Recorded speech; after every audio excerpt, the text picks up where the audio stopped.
ಆತ್ಮೀಯರೇ ನಮಸ್ಕಾರ. ನಾನಿವತ್ತು ಕೊಪ್ಪಳದಲ್ಲಿದ್ದೇನೆ. ಸಂವಹನ ಜೀವನ ಕೌಶಲ್ಯಗಳ ರಾಜ ಅಂತ ಕರೀತಾರೆ. ಸುಮಾರು 10 ಜೀವನ ಕೌಶಲ್ಯಗಳನ್ನು ಯುನೆಸ್ಕೋ ಅವರು ರೆಕಗ್ನೈಸ್ ಮಾಡಿದ್ದಾರೆ. ಅದರಲ್ಲಿ communication skills king of life skills ಅಂತ ಕರೀತಾರೆ. ನಾನು ಕೂಡ ಸುಮಾರು 30 ವರ್ಷದಿಂದ ಈ ವಿಷಯದ ಬಗ್ಗೆ ತಲೆ ಕೆಡಿಸ್ಕೊಂಡಿದ್ದೇನೆ. ಪುಸ್ತಕಗಳನ್ನು ಬರೆದಿದ್ದೇನೆ, ಬರಿತಾ ಇದ್ದೇನೆ. ನಿಮ್ಮೆಲ್ಲರಿಗೂ ಸೂಕ್ಷ್ಮವಾಗಿ ಹೇಳೋದಾದರೆ ಕಮ್ಯುನಿಕೇಷನ್ ಸ್ಕಿಲ್ಸ್ ಇದ್ದರೆ ಅನೇಕ ನಮ್ಮ ಜೀವನದ ಸಮಸ್ಯೆಗಳನ್ನು ಸಾಲ್ವ್ ಮಾಡ್ಕೋಬೋದು ಅಂತ ನನಗನ್ನಿಸಿದೆ. ಹಾಗಾಗಿ ನಮ್ಮ ಕೊಪ್ಪಳದ ಶಿಕ್ಷಕ ಮಿತ್ರರನ್ನು ಕರೆದಿದ್ದೇನೆ ಇಲ್ಲಿ. ಯಾರ್ಯಾರು ನಗುಮುಖ ಇದೆ ಅವ್ರು ಮಾತ್ರ ಬನ್ನಿ ಹಿಂದೆ. ಇವರು 6 ಜನ ಬಂದಿದ್ದಾರೆ. Yes madam. ನನ್ನ ಹೆಸರು ಶಿಲ್ಪಾ ಪಟ್ಟೇದ್. ನಾನು ಕುಷ್ಟಗಿ ತಾಲೂಕಿನಿಂದ ಬಂದಿದ್ದೇನೆ. ಕಮ್ಯುನಿಕೇಷನ್ ಅಂದರೆ ಸಂವಹನ. ಇದರ ಮೀನಿಂಗ್ ಏನು ಅಂತಂದರೆ, ನಾವು ನಮ್ಮ ವಿಚಾರಗಳನ್ನು ಅಥವಾ ಅಭಿಪ್ರಾಯಗಳನ್ನು ಒಬ್ಬರಿಂದ ಇನ್ನೊಬ್ಬರಿಗೆ ಏನಪ್ಪ ಅಂದರೆ ತಿಳಿಸ್ಬೇಕಾದ್ರೆ ಅದು ಸಂವಹನ ಒಂದು ಮಾಧ್ಯಮವಾಗಿ ಇದು ಏನಪ್ಪ ಅಂದರೆ ಕೆಲಸ ಮಾಡ್ತದೆ. ಈಗ ಅವರ ವಿಚಾರಗಳನ್ನು, ಅವರ ಒಂದು ಅಭಿಪ್ರಾಯಗಳನ್ನು ನಾವು ಮಾತಾಡೋದ್ರ ಮುಖಾಂತರ ನಾವು ಏನು ಮಾಡ್ತೀವಿ, ಒಬ್ಬರನ್ನೊಬ್ಬರ ಏನು ಶೇರ್ ಮಾಡ್ಕೋತೀವಿ. ಇದನ್ನೇ ಕಮ್ಯುನಿಕೇಷನ್ ಅಂತ ಕರಿತೀವಿ. ನನಗೇನಾದ್ರು ಪ್ರಶ್ನೆ ಕೇಳೋದಿದೆಯಾ? ಏನಾದ್ರು ಡೌಟ್ ಇದೆಯಾ ಕಮ್ಯುನಿಕೇಷನ್? ಹಾಂ, ಕಮ್ಯುನಿಕೇಷನ್ ಬಗ್ಗೆ ಸರ್. ಕಮ್ಯುನಿಕೇಷನ್ ಬಗ್ಗೆ ಸರ್, ಇವಾಗ ನೀವು ಯಾವ ರೀತಿಯಾಗಿ ನೀವು ನಿಮ್ಮ ಕಮ್ಯುನಿಕೇಷನ್ ಸ್ಕಿಲ್ಲನ್ನು ಯಾವ ರೀತಿಯಾಗಿ ನೀವು ಬಿಲ್ಡ್ ಮಾಡ್ಕೊಂಡಿರಿ ಸರ್? ಅಂದರೆ ಎಷ್ಟು ವರ್ಷದಿಂದ ಈ ಥರ ಕಮ್ಯುನಿಕೇಷನ್ ಫೀಲ್ಡ್ನಲ್ಲೇ ಇದ್ದೀರಿ ಸರ್? ಹಾಗೆ ಯಾವ ರೀತಿಯಾಗಿ ನೀವು ನಿಮ್ಮ ಒಂದು ವಾಕ್ ಚಾತುರ್ಯವನ್ನು ಮತ್ತು ಕಮ್ಯುನಿಕೇಷನ್ ಸ್ಕಿಲ್ಲನ್ನು ನೀವು ಬಿಲ್ಡ್ ಮಾಡ್ಕೊಂಡಿದ್ದೀರ ಅಂತ? ಓಕೆ, ಇವರು ಕೇಳಿರೋ ಪ್ರಶ್ನೆ 1 ಗಂಟೆ ಉತ್ತರಿಸುವಂತಹ ಒಂದು ಪ್ರಶ್ನೆ.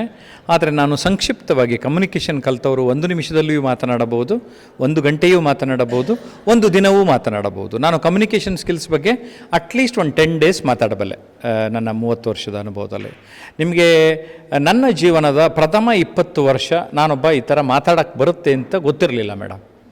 ಒಂದಿನ ಕಾಲೇಜ್ ಲೆಕ್ಚರರು ಡಿಬೇಟ್ ಕಾಂಪಿಟೇಷನ್ಗೆ ಒಬ್ಬ ಹುಡುಗ ಹೋಗ್ಬೇಕಾಗಿತ್ತು, ಬಂದಿರಲಿಲ್ಲ. ಜಯಪ್ರಕಾಶ್ ಬಾಯಲ್ಲಿ ಅಂತ ಹೇಳಿ ತೊಳ್ಳಿದ್ದು. ಅದೇ ಅಲ್ಲಿ ಹೋಗ್ಬಿಟ್ರೆ ಪ್ರೈಸ್ ಕೊಟ್ಬಿಟ್ರು, 2nd ಪ್ರೈಸ್ ಕೊಟ್ಬಿಟ್ರು.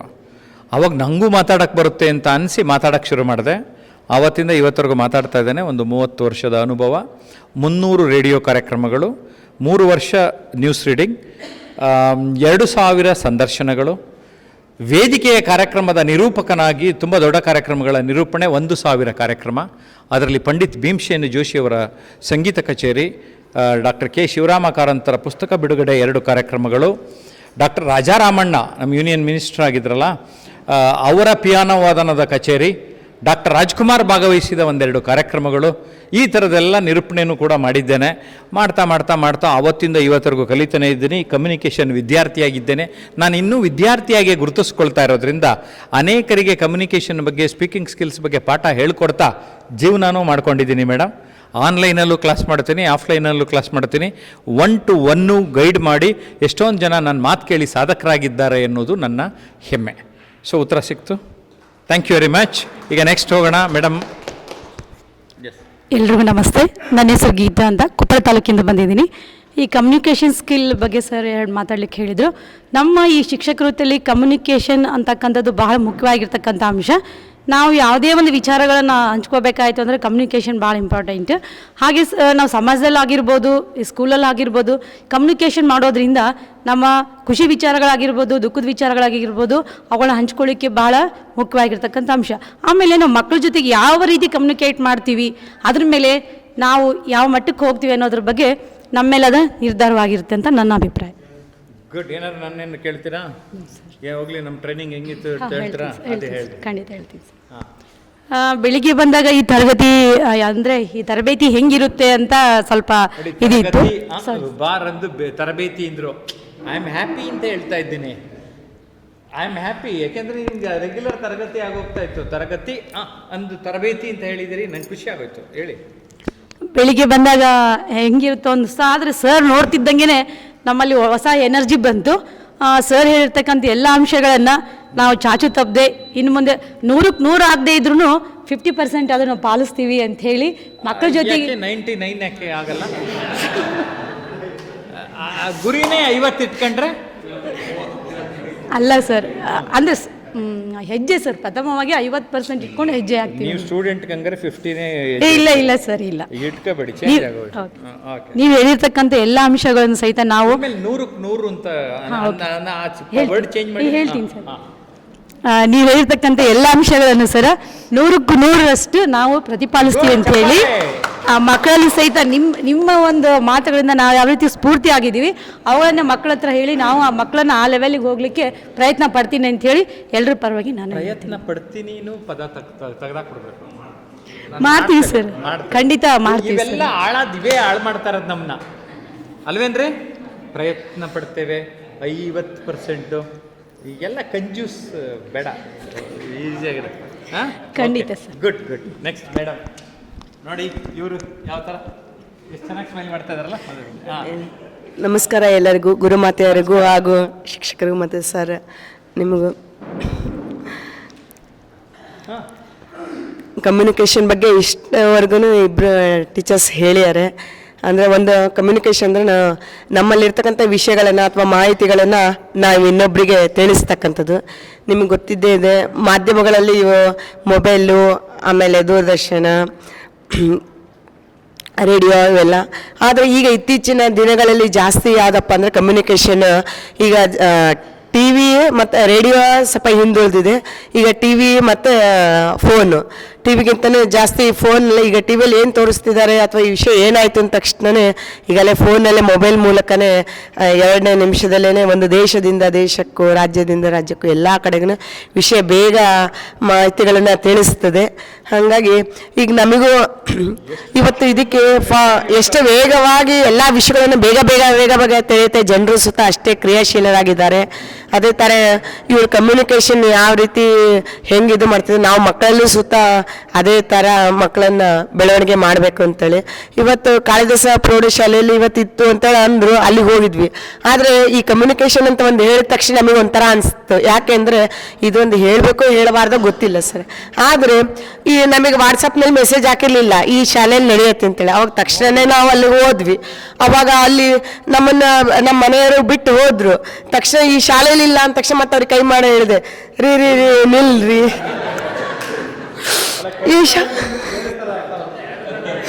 ಈ ಶಾಲೆಯಲ್ಲಿ ಇಲ್ಲ ಅಂತ ನಾವು ಬರ್ತೀನಿ ತಾಳ್ರಿ ಅಂತೇಳಿ ಅಂದು ಕರ್ಕೊಂಡು. ಅಂದರೆ ಒಂದ್ಸರಿ ಏನಾಗತ್ತಪ್ಪ ಅಂದರೆ ಕಮ್ಯುನಿಕೇಷನಲ್ಲಿ ಬೇಗ ನಾವು ತೀವ್ರ ಇದನ್ನ ತಗೊಳ್ಳಿಲ್ಲ ಅಂತಲೇ ನಿರ್ಧಾರಗಳನ್ನು ಬೇಗ ತಗೊಳ್ಳಿಲ್ಲ ಅಂದರೆ ಒಂದೊಂದು ತೊಂದರೆಗಳಿಗೂ ಒಳಪಡ್ತೀವಿ ಅನ್ನೋದನ್ನ ಇದು ಒಂದು ತಿಳಿಸುತ್ತೆ ಅಂತ ಅನ್ಸುತ್ತೆ. ಆಮೇಲೆ ಇವತ್ತು ಬೆಳಗಿಂದ ಸರಿಗೇನು ಕ್ವಶನ್ ಮಾಡೋದು ಕೇಳೋಂಥದ್ದು ಏನಿಲ್ಲ. ಯಾಕೆಂದ್ರೆ ಅವರು ನಮ್ಗಿಂತ ಚೆನ್ನಾಗಿ ಜಾಣ್ರು ಇರ್ತಕ್ಕಂಥದ್ದು, ಒಟ್ಟಿಗೆ ಎಲ್ಲದರೊಳಗೂ ಸುತ್ತ ಇರ್ತಕ್ಕಂಥದ್ದು. ಆಮೇಲೆ ಇವತ್ತಿನ ವಿಷಯ ನಿಜಲ್ಲಿ ಏನು ವ್ಯಕ್ತಿತ್ವ ವಿಕಸನ ಒಂದು ತರಬೇತಿ ಅಂದಾಗ ನನಗೆ ಇದೇನಪ್ಪ ಯಾರು ಇರ್ತಾರೆ ಯಾರಿಲ್ಲ ಅಂತೇಳಿ ಅನಿಸ್ತು.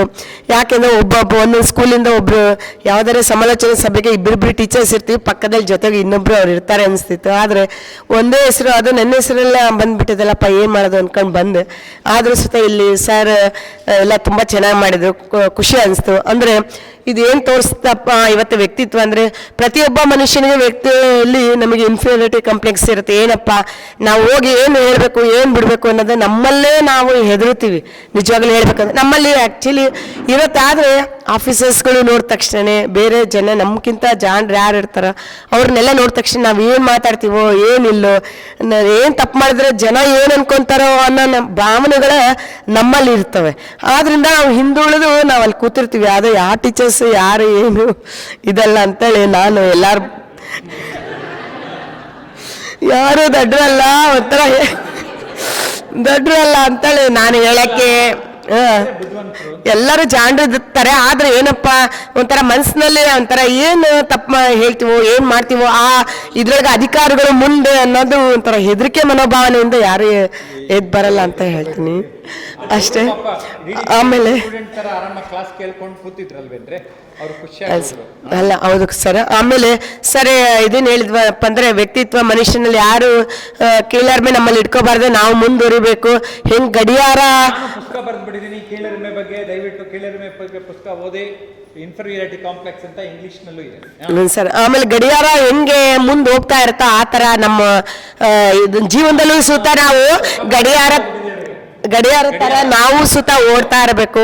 ಅದೇ ಥರನೇ ಜೀವನದಲ್ಲೂ ಸುತ್ತ ನಾವು ಮುಂದುವರಿತಾ ಇರಬೇಕು. ಗಡಿಯಾರ ನಡೀತಾ ಇರುತ್ತಲ್ಲ ಅದೇ ಥರ ನಾವು ವ್ಯಕ್ತಿಯಲ್ಲಿ ಜೀವನದಲ್ಲಿ ನಾವು ಮುಂದುವರಿತಾನೆ ಇರಬೇಕು. ಯಾವ ಕಾರಣಕ್ಕೂ ನಿಲ್ಬಾರ್ದು ಅಂತ ಹೇಳಿ ಎರಡು ಮಾತು ಹೇಳಲು ಏನಿಲ್ಲ ಸರ್, ನಿಮಗೆ ಕೇಳೋದಷ್ಟು ಇದಿಲ್ಲ ಸರ್. ಎರಡು ಮಾತು ಹೇಳಕ್ಕೆ ಅವಕಾಶ ಕೊಟ್ಟಂತ ತಮ್ಗೆಲ್ಲರಿಗೂ ಧನ್ಯವಾದಗಳನ್ನು ತಿಳಿಸ್ತೀನಿ ಸರ್. Thank you sir. ಹೌದಾ, ಧನ್ಯವಾದ ಹೇಗೆ ತಿಳಿಸ್ತೀರಾ? ಸರ್ ಹೇಳಿದ್ವಲ್ಲ ಸರ್, ಹಾಂ ಸರ್, ಮಾತಿನ ಮೂಲಕ ಭಾಳ ಖುಷಿ ಆಯ್ತು ಸರ್. ಸರ್ ಚೆನ್ನಾಗಿ ಬೆಳಗಿಂದ ಎಲ್ಲ ತುಂಬ ಚೆನ್ನಾಗಿ ಹೇಳಿದರು. ಸರ್ ಹೇಳಿದ್ರಲ್ಲ, ಒಬ್ರು ಸರ್ ಹೇಳಿದ್ರು, ಕೆಲ ಜನರನ್ನೆಲ್ಲರನ್ನೂ ಮೋಡಿ ಮಾಡೋಂಥದ್ದು ಇದು ಸರ್ಗೆ ಚೆನ್ನಾಗಿ ಹೇಳ್ಕಂತ ನಕ್ಕಂತ. ಆಮೇಲೆ ನಿಮ್ಮಲ್ಲಿ ಸರ್ ಸಂತೋಷದಿಂದ ನಕ್ಕಂತ ಇದು ಮಾಡ್ತಿದ್ರು. ಅದೇ ಥರನೇ ನೀವು ಪಾಠ ಮಾಡಿದ್ರೆ ಮೇಡಮ್ ಹೇಳೋರೆ, ಇನ್ಮೇಲೆ ನೀವು ಇವತ್ತು ಬಂದು ಏನು ಕಲ್ತ್ಕೊಂಡ್ರಿ ಅಂತ ಮಾಡ್ಬೇಕು ಅಲ್ಲೇನ್ರಿ? ಖುಷಿ ಆಯ್ತು ಸರ್ ನೋಡಿ ಸರ್. ಏನಾಗ್ಲಿಲ್ಲ ಅಂದ್ರೆ ಆಗ್ಲಿ ಬಿಡ್ರಿ, ಖುಷಿ ಆಯ್ತಲ್ಲ. ಹ್ಞೂ ಸರ್, ಕ್ವಶನ್ ಇದೆಯಂತೆ ಒಂಚೂರು ಮಾತಾಡಕ್ಕೆ. ಹ್ಞೂ ಸರ್. ಸರ್ ಇನ್ನೊಂದು ಹೇಳೋದು ಮರ್ತೋಯ್ತು. ನೀವು ಹೇಳಿದ್ರಿ ಸರ್ ಏಜ್ ಬಗ್ಗೆ ತಲೆ ಕೆಡ್ಸ್ಕೊಬೇಡ್ರಿ ಅಂತ. ಆದರೆ ನೀವು ಬೆಳಿಗ್ಗೆ ನಿಮ್ಮ ಮಾತುಗಳು ಕೇಳಿದಾಗಿಂದ 40 ಇದ್ದವರೆಲ್ಲ 14 ಆಗ್ಬಿಟ್ಟಿದ್ದೀವಿ ಸರ್ ನಾವು. ಅಂದರೆ ನಿಮ್ಮನ್ನು ನೋಡಿ, ನಿಮ್ಮ ಮಾತುಗಳು, ನಿಮ್ಮ ಆ್ಯಕ್ಷನ್ ನೋಡಿದ್ಮೇಲೆ ಸರ್ ನಮಗೂ ಇನ್ನೂ ಸ್ಫೂರ್ತಿ ಬಂದಿದೆ ಸರ್. ಓಕೆ, ನಾನು ಅದಕ್ಕೆ 90 ವರ್ಷದವ್ರ ಮೇಲೆ ಕಥೆ ಹೇಳ್ಬಿಟ್ಟಿದ್ದೀನಿ. ಅಲ್ಲ, ಕತೆ ಹೇಳಿದ್ದಾಯ್ತು ಸರ್. ನಿಮ್ಮ ಮಾತುಗಳು, ನಿಮ್ಮ ಇದು ಆ್ಯಕ್ಷನ್ಸ್ ಎಲ್ಲ ನೋಡಿದ್ಮೇಲೆ ನಮಗೆ ಇನ್ನೂ ಸ್ಫೂರ್ತಿ ಬಂದಿದೆ ಸರ್. 40 ಹೋಗಿ 14 ಥರ ಆಗಿದ್ದೀವಿ ಸರ್ ಬೆಳಿಗ್ಗಿಂದ. 40 ಹೋಗಿ 14 ಏನ್ರಿ ಮಾಡಿ ಬಂದಿದ್ದೀನಿ. ಅಲ್ಲ ಸರ್, ಅಂದರೆ ಆ ರೀತಿ ಎಲ್ಲರೂ ನಾವು ಅಷ್ಟು ಆ್ಯಕ್ಟಿವಿಂದ ಪಾರ್ಟಿಸಿಪೇಟ್ ಮಾಡ್ತಾ ಇದ್ದೀವಿ ಸರ್. ಅದಕ್ಕೆಲ್ಲ ಕಾರ್ಯಕರ್ತರು ನೀವು ಸರ್, ಅದಕ್ಕೋಸ್ಕರ ತುಂಬ ತುಂಬ ಧನ್ಯವಾದಗಳು. ಅದಕ್ಕಿಂತ ಕಾರ್ಯಕರ್ತರಲ್ಲ, ಕಾರಣಕರ್ತರು. ಕಾರಣಕರ್ತರು ಬೇರೆ. ಇಲ್ಲ ಸರ್, ಕಾರಣಕರ್ತರು ಅಂದೆ ಸರ್. ಕಾರಣಕರ್ತರು ಇಲ್ಲ ಸರ್, ಕಾರಣಕರ್ತರು ಅಂತ ಹೇಳಿ. ಸರಿ ಸರ್, ಓಕೆ. ಇಬ್ಬರಿಗೂ ಚಪ್ಪಾಳೆ ಹೊಡೆದು ಬಿಡಿ. ಇವರಿಬ್ಬರಿಗೆ ಬರ್ರಿ ಬರ್ರಿ ಬರ್ರಿ ಬರ್ರಿ ಬರ್ರಿ ಬನ್ನಿ ಬನ್ನಿ ಬನ್ನಿ. ಈಗ ನೋಡೋಣ ಸರ್ಗಳು ಏನು ಹೇಳ್ತಾರೆ, ಮೇಡಮ್ಗಳು ಹೇಳಾಯ್ತು, ಗುರು ಮಾತೆಯರು, ಈಗ ಗುರು ಪಿತೃಗಳು ಏನು ಹೇಳ್ತಾರೆ. ದಕ್ಷಿಣ ಕಾಶಿ, ಕೋಪನಾಚಲ, ಕೋಪಣ ನಗರ, ತಿರುಳುಗನ್ನಡ ನಾಡು ಎಂಬ ಹೆಗ್ಗಳಿಕೆಯನ್ನು, ಖ್ಯಾತಿಯನ್ನು ಹೊಂದಿರತಕ್ಕಂಥ ನಮ್ಮ ಕೊಪ್ಪಳ ಜಿಲ್ಲೆಯ ಗವಿಸಿದ್ದೇಶ್ವರ ಸ್ವಾಮಿಗಳ ಸಾನ್ನಿಧ್ಯದಲ್ಲಿ ಪಾದಗಳಿಗೆ ಪೊಡಮೊಟ್ಟು ವ್ಯಕ್ತಿತ್ವ ವಿಕಸನ ಕಾರ್ಯಾಗಾರ. ಈ ಕಾರ್ಯಾಗಾರದ ನೇತೃತ್ವವನ್ನು ವಹಿಸಿರ್ತಕ್ಕಂಥ ಸನ್ಮಾನ್ಯ ಉಪನಿರ್ದೇಶಕ ಸಾಹೇಬರಿಗೆ ನಮಸ್ಕಾರಗಳನ್ನು ತಿಳಿಸ್ತಾ, ಮಾನ್ಯ ಡೈಟ್ ಪ್ರಾಚಾರ್ಯರಿಗೂ ಕೂಡ ನಮಸ್ಕಾರಗಳನ್ನು ತಿಳಿಸ್ತಾ, ಅದೇ ರೀತಿಯಾಗಿ ವ್ಯಕ್ತಿತ್ವ ವಿಕಸನ ಕಾರ್ಯಾಗಾರವನ್ನು ಅತ್ಯಂತ ಅದ್ಭುತವಾಗಿ ತಮ್ಮ ವಾಕ್ಚಾತುರ್ಯದಿಂದ ಈ ರಾಜ್ಯಾದ್ಯಂತ ದೇಶ ವಿದೇಶಗಳಲ್ಲಿಯೂ ಕೂಡ ಯೂಟ್ಯೂಬ್ ಚಾನಲ್, ಆನ್ಲೈನ್, ಇಂಟರ್ನೆಟ್ನಲ್ಲಿ ಪರಿಚಯ, ಪ್ರೇರಣಾತ್ಮಕ ಭಾಷಣ ಕೌಶಲ್ಯ ಎಲ್ಲವಾದ ರೀತಿಯಲ್ಲಿ ಪ್ರೇರಣೆಯನ್ನು ನೀಡ್ತಾ ಇರತಕ್ಕಂತಹ ಅದ್ಭುತವಾದಂತಹ ವ್ಯಕ್ತಿ, ಅದ್ಭುತವಾದಂತಹ ಶಕ್ತಿ ಜಯಪ್ರಕಾಶ್ ನಾಗ್ತಿಹಳ್ಳಿ ಅಂಥೇಳಿ ನಾನಿಲ್ಲಿ ಹೇಳಕ್ಕೆ ಬಯಸ್ತೇನೆ. ಈಗ ವಿಷಯ ಕಮ್ಯುನಿಕೇಷನ್ ಸ್ಕಿಲ್ ಬಗ್ಗೆ ಮಾತನಾಡಲಿಕ್ಕೆ ಹೇಳಿದರು. ಸಂವಹನ ಕೌಶಲ ಬಹಳಷ್ಟು ನಮ್ಮ ಶಿಕ್ಷಕ ವೃತ್ತಿಗೆ ಬಹಳಷ್ಟು ಪ್ರಮುಖವಾಗಿ ಬೇಕು ಅಂಥೇಳಿ. ಯಾಕಂತಂದ್ರೆ ಈ ಕಮ್ಯುನಿಕೇಷನ್ ಇಲ್ಲದಿದ್ದರೆ ನಾವು ಮಕ್ಕಳ ಜೊತೆಗೆ ಚೆನ್ನಾಗಿ ಮಾತನಾಡಲಿಕ್ಕೆ ಸಾಧ್ಯ ಇಲ್ಲ, ಚೆನ್ನಾಗಿ ಪಾಠ ಹೇಳಲಿಕ್ಕೆ ಸಾಧ್ಯ ಇಲ್ಲ. ಆನಂತರ ಕಮ್ಯುನಿಕೇಷನ್ ಚೆನ್ನಾಗಿದ್ದರೆ ಮಾತ್ರ ನಮಗೆ ಫ್ರೆಂಡ್ಸು ಎಲ್ಲ ಗೆಳೆಯರ ಒಂದು ಇದು ಸಿಗ್ತದೆ, ಟೀಮ್ ಸಿಗ್ತದೆ. ಇಲ್ಲ ಅಂತಂದ್ರೆ ವೈಯಕ್ತಿಕವಾಗಿ ನಾವು ಏನಾಗಬೇಕು ಅಂತಂದ್ರೆ ಒಂಟಿಯಾಗಿ ಆಗ್ತಾ ಇದ್ದೀವಿ ಅಂತಕ್ಕಂಥದ್ದು. ಈ ಕಮ್ಯುನಿಕೇಷನ್ ಚೆನ್ನಾಗಿ ನಮ್ದಿತ್ತು, ಮಾತನಾಡುವ ಕಲೆ ಚೆನ್ನಾಗಿತ್ತು ಅಂತಂತಂದರೆ ನಾವು ಎಲ್ಲರ ಜೊತೆಗೆ ಎಲ್ಲರ ಪ್ರೀತಿಗೆ ಪಾತ್ರರಾಗ್ತೀವಿ, ಎಲ್ಲರಿಗೂ ಬೇಕಾಗ್ತೀವಿ, ಎಲ್ಲರೂ ಕೂಡ ನಮ್ಮನ್ನು ಇಷ್ಟಪಡ್ತಾರೆ. ಇಲ್ಲದೆ ಇದ್ರೆ ಇಲ್ಲಿ ಬಿಡಪ್ಪ ಅವ್ರೇನು ಹೆಚ್ಚು ಮಾತಾಡಲ್ಲ, ಸುಮ್ಮನೆ ಹೊರಟಿರ್ತಾರೆ, ಇರಲಿ ಅಷ್ಟೇ ಮಾತಿಗೆ ಅಷ್ಟಕ್ಕಷ್ಟೇ ಅಂತಂದರೆ ಹೆಚ್ಚು ಅವರು ಒಂದು ಕಮ್ಯುನಿಕೇಷನನ್ನು ಸಾಧಿಸೋದಿಲ್ಲ ಅಂತ, ಸಂವಹನವನ್ನು ಸಾಧಿಸೋದಿಲ್ಲ. ಈ ಕಮ್ಯುನಿಕೇಷನ್ದಿಂದಾಗಿಯೇ ಇವತ್ತು ನಮ್ಮ ಜಿಲ್ಲೆ, ತಾಲೂಕು, ರಾಜ್ಯ, ರಾಷ್ಟ್ರ, ಅಂತಾರಾಷ್ಟ್ರೀಯ ಒಂದು ಜಗತ್ತಿನ ಪ್ರಗತಿ ಕಮ್ಯುನಿಕೇಷನ್ನಿಂದ ಮಾತ್ರ ಸಾಧ್ಯ ಅಂತ ಹೇಳಲಿಕ್ಕೆ ಇಲ್ಲಿ ನಾನು ಬಯಸ್ತೇನೆ. ಏನಾದರೂ ಪ್ರಶ್ನೆ ಇದೆಯಾ ನಮಗೆ? ತಮಗೆ ಪ್ರಶ್ನೆ ಕೇಳೋದಕ್ಕೆ ಚೆನ್ನಾಗಿ ತಾವು ವ್ಯಕ್ತಿತ್ವ ವಿಕಸನ ಶಿಬಿರವನ್ನು ನಡೆಸ್ಕೊಡ್ತಾ ಇದ್ದೀರಿ ಸರ್. ತಮ್ಮ ಮಾತುಗಳು ನಮ್ಮಲ್ಲಿ ಇನ್ಸ್ಪೈರ್ ಆಗಿ ಹೆಚ್ಚು ನಮ್ಮನ್ನು ಮೋಟಿವ್ ಮಾಡ್ತಾ ಇವೆ. ಮಕ್ಕಳಿಗೆ ಉತ್ತಮ ರೀತಿಯಲ್ಲಿ ನಾವು ಪಾಠಗಳನ್ನು ಮಾಡಲಿಕ್ಕೆ ತುಂಬ ಸಹಕಾರಿಯಾಗ್ತಿದೆ. ಆನಂತರ ನಾವು ಚೆನ್ನಾಗಿರಬೇಕು, ನಮ್ಮ ಮಾತು ಚೆನ್ನಾಗಿರಬೇಕು ಅಂದಾಗ ಮಾತ್ರ ನಾವು ಇನ್ನೊಬ್ಬರಿಗೆ ಚೆನ್ನಾಗಿ ಹೇಳ್ಕೊಳ್ಳಿಕ್ಕೆ ಸಾಧ್ಯ ಅಂತಕ್ಕಂತಹ ಒಂದು ವಿಚಾರವನ್ನು ನಾನು ಇಲ್ಲಿ ತಿಳ್ಕೊಂಡೆ, ಇನ್ನೂ ಕೂಡ ತಿಳ್ಕೊಳ್ತಾ ಇದ್ದೀನಿ. ಓಕೆ ಸರ್, ಚಪ್ಪಾಳೆ. ನೆಕ್ಸ್ಟ್ ಒಂದು ಎಕ್ಸಾಂಪಲ್ ನಾನು ಹೇಳಬೇಕಾಗತ್ತೆ. ಕೆಲವು ನೆಗೆಟಿವ್ ಪಾಸಿಟಿವ್ ಥಿಂಗ್ಸನ್ನು ಸರ್ ಹೇಳುವಾಗ ನನಗೆ ಒಂದು ಸ್ಮರಣೆಗೆ ಬಂತು. ನಾನು ಕೂಡ ಇವಾಗ ಕನ್ನಡ ಸಾಹಿತ್ಯ ಪರಿಷತ್ನಲ್ಲಿ ತಾಲೂಕಾ ಗೌರವ ಕಾರ್ಯದರ್ಶಿಯಾಗಿ ಕಾರ್ಯ ಮಾಡ್ತಾ ಇದ್ದೀನಿ, ಸೇವೆಯನ್ನು ಸಲ್ಲಿಸ್ತಾ ಇದ್ದೀನಿ. ಅದೇ ರೀತಿಯಾಗಿ ಕಸಾಪದ ಕಾರ್ಯಗಳನ್ನು ನಿರೂಪಣೆ ಕೂಡ ಚೆನ್ನಾಗಿ ಸಾಕಷ್ಟು ಕಾರ್ಯಕ್ರಮಗಳನ್ನು ನಿರೂಪಣೆಯನ್ನು ಮಾಡಿದ್ದೇನೆ. ಒಂದು ಮನದ ಮಾತು ಅಂತ ಕವನ ಸಂಕಲನವನ್ನು ಕೂಡ ಬಿಡುಗಡೆ ಮಾಡಿದ್ದೇನೆ. ಅದೇ ರೀತಿಯಲ್ಲಿ ನಮ್ಮ ಜೊತೆಗೆ ಇರ್ತಕ್ಕಂಥ ನಮ್ಮ ಒಬ್ಬ ಸಹೋದರ ಮುಖ್ಯೋಪಾಧ್ಯಾಯರಿದ್ದಾರೆ. ಅವರು ಏನಾದರೂ ಮಾತಾಡ್ಬೇಕಾದ್ರೆ ಇಲ್ಲಿ ತಮ್ಮ ಈ ಜಗತ್ತಿನಾಗ ಎಲ್ಲರೂ ಸುಮಾರು ಅದಾರ, ಯಾರೂ ಒಳ್ಳೆಯವರಿಲ್ಲ ಅಂತ ಹೇಳ್ತಿರ್ತಾರೆ. ನನಗೆ ತಕ್ಷಣ ಒಂದು ಸೆನ್ಸ್ ಜಾಗೃತಿ ಆಗುತ್ತೆ. ಹೌದಣ್ಣ, ಕರೆ ನೀ ಹೇಳೋ ಮಾತು, ಈ ಜಗತ್ತಿನಾಗ ಇಲ್ಲಿ ಇರೋರು ಎಲ್ಲರೂ ಸುಮಾರು, ಯಾರೂ ಒಳ್ಳೆಯವರಿಲ್ಲ, ನೀ ಒಳ್ಳೆಯವ್ರೊಳಗೆ ನೀನು ಮೊದಲೇದವ, ನಾನು ಎರಡನೇದವ ಅಂತೀರಿ. ಅನ್ನೋದು ಪಕ್ಕನ ನೋಡಿ ಅವ್ರು ನಾನು ನಗ್ತಾರ. ಅದ್ರ ಭಾಳಷ್ಟು ಹೇಳ್ಕೊತಿರ್ತೀವಿ ನಾವು. ನಮಗೇನಾದ್ರು ನೋವು ಮಾಡಿಸ್ತಾರೆ, ಇಲ್ಲ ಯಾರೂ ಸರಿ ಇಲ್ಲ, ಈ ಜಗತ್ತ ಸರಿ ಇಲ್ಲ, ಈ ಥರದ ಎಲ್ಲ ವಿಚಾರಗಳು ಬರ್ತಿರ್ತಾವೆ. ನೆಕ್ಸ್ಟ್. Thank you sir. ನಮ್ಮ ಕೊಪ್ಪಳ ಜಿಲ್ಲೆಯ ಎಲ್ಲ ಸಹೋದರಿ ಶಿಕ್ಷಕರಿಗೂ ಕೂಡ ನನ್ನ ನಮಸ್ಕಾರಗಳನ್ನು ತಿಳಿಸಿ ನನ್ನ 2 ಮಾತುಗಳನ್ನು ಮುಗಿಸ್ತಾ ಇದ್ದೇನೆ. ಎಲ್ಲರಿಗೂ ನಮಸ್ಕಾರ. ನನ್ನ ಹೆಸರು ಶರಣಬಸವ ಬಂಡ್ಯ, ಕೊಪ್ಪಳ ತಾಲೂಕಿಂದ ಬಂದಿದ್ದೀನಿ ಸರ್. ಸಂವಹನ ಅಂದರೆ ಶಾಲೆಯಲ್ಲಿ ಮತ್ತು ಮಕ್ಕಳ ಜೊತೆಗೆ ಮತ್ತು ಶಿಕ್ಷಕರ ಜೊತೆಗೆ ಸಂವಹನ ಅತಿ ಅವಶ್ಯಕವಾಗಬೇಕಿರುತ್ತೆ. ಶಿಕ್ಷಕರು ಕೂಡ ಸಂವಹನ ಅಂದ್ರೆ ಶಾಲೆಯಲ್ಲಿ ಪ್ರೊಜೆಕ್ಟರ್ ಮುಖಾಂತರ ಮಕ್ಕಳಿಗೆ ಏನಪ್ಪ ಅಂದರೆ ವಿಷಯಗಳನ್ನು ತಿಳಿಸ್ತಾರೆ. ಮತ್ತು ಕರೋನಾ ಟೈಮಿನಿಂದ ಮಕ್ಕಳಲ್ಲಿ ಏನಪ್ಪ ಅಂದರೆ ಸಂವಹನ ಶಕ್ತಿಗೆ ಬಳಕೆ ಜಾಸ್ತಿ ಆಗಿದೆ. ಏನಪ್ಪ ಅಂದರೆ ಎಲ್ಲರೂ ಮೊಬೈಲ್ ಯೂಸ್ ಮಾಡ್ಕೊಂಡು ಎಲ್ಲ ಈಗ ಕ್ಲಾಸಸ್ಗಳನ್ನೆಲ್ಲ ಏನಪ್ಪ ಅಂದರೆ ಮೊಬೈಲ್ ಮುಖಾಂತರನೇ ಕೇಳುವಂಥ ಕೆಲಸ ಕೂಡ ಆಗಿದೆ. ಸಂವಹನ ಇರಲಿಲ್ಲ ಅಂದರೆ ಇಡೀ ಜಗತ್ತಲ್ಲಿ ಕರೋನಾ ವಿಷಯ ಚೀನಾದಿಂದ ಹೆಮ್ಮಾರಿ ನಮ್ಮ ದೇಶಕ್ಕೆ ಬಂದೈತಿ, ಎಲ್ಲ ವಿಷಯಗಳನ್ನು ತಿಳಿಯೋಕ್ಕೆ ಸಹಕಾರಿಯಾಗಿದೆ. ಸ್ವಲ್ಪ ಮಾತಾಡೋದು ಕಡಿಮೆ, ಹಾಗಾಗಿ ಫಿಸಿಕಲ್ ಟೀಚರ್ ಸರ್,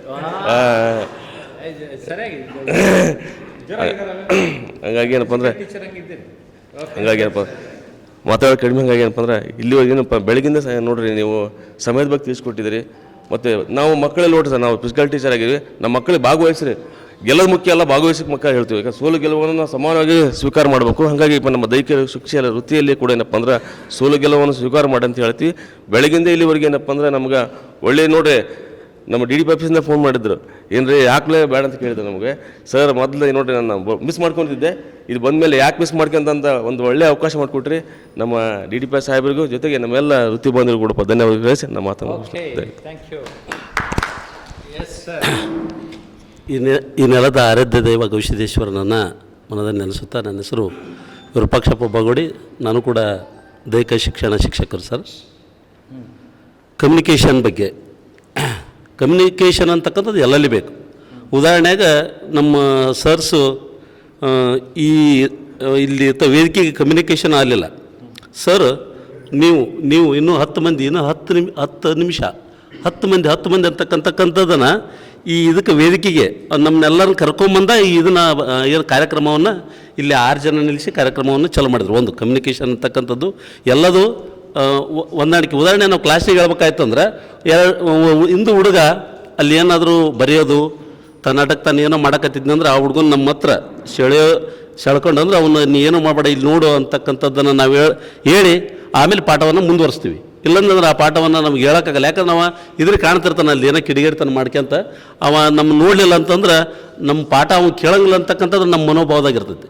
ಅದು ಕೂಡ ಒಂದು ಕಮ್ಯುನಿಕೇಷನ್ ಗ್ಯಾಪ್ ಆಗುತ್ತೆ ಅಂತಕ್ಕಂಥದ್ದು ಒಂದು ಹೇಳ್ತೀನಿ. ಇನ್ನು ಕಮ್ಯುನಿಕೇಷನ್ ಅಂತಕ್ಕಂಥದ್ದು ಐತಲ್ಲ ಎಲ್ಲಲ್ಲಿ ಬೇಕು. ಮನೆಯಲ್ಲಿ ಕೂಡ ಹೆಂಡತಿ ಮತ್ತು ನಮ್ಮ ನಡುವೆ, ಮಕ್ಕಳು ಮತ್ತು ನಮ್ಮ ನಡುವೆ, ಸಮಾಜದಲ್ಲಿ ಕೂಡ ಕಮ್ಯುನಿಕೇಷನ್ ಬೇಕು. ಈ ಸಮಾಜದಲ್ಲಿ ಬದುಕೋರು ನಾವೆಲ್ಲ. ಸಮಾಜದಲ್ಲಿ ಪಕ್ಕದ ಮನೆ ಓಣೆಯಲ್ಲಿ ಕೂಡ ಕಮ್ಯುನಿಕೇಷನ್ ಇಲ್ಲ ಅಂತಂದರೆ ನಾವು ಕೂಡ ಎಷ್ಟು ಮಾಸ್ತರ್ ಎಷ್ಟು ಹೊತ್ತು ಅದ ನೋಡೋ ಅಂತಿರ್ತಾರೆ. ಅವೇನು ಅವ್ರ ಜೊತೆ ನಾವು ಹೆಂಗೆ ಬಡವರಿದ್ರೆ ಬಡವರಾಗಿ, ಶ್ರೀಮಂತರಿದ್ರೆ ಶ್ರೀಮಂತರ ಜೊತೆ ಹೊಂದಾಣಿಕೆ ಆಗಲಿಲ್ಲ ಅಂದ್ರೆ ಕೂಡ ಕಮ್ಯುನಿಕೇಷನ್ ಕೂಡ ಗ್ಯಾಪ್ ಆಗುತ್ತೆ. ಉದಾಹರಣೆಗೆ ನಾ ಈ ಸಂದರ್ಭ ಇದೇ ಕಾಲೇಜಿನಲ್ಲಿ ಓದಿ ಈಗಿರ್ತಕ್ಕಂಥ ಗವಿಸಿದ್ದೇಶ್ವರ ಸ್ವಾಮಿಯವ್ರ ಜೊತೆ ಬೇಟು ನಾ ಕ್ಲಾಸ್ಮೇಟ್, ಅವ್ರ ಜೊತೆನ ಕೂಡ್ತಿದ್ವಿ. ಅವ್ರ ಮುಂದೆ ಕೂತ ನಾ ಹಿಂದೆ ಕೂಡ್ತಿದ್ವಿ.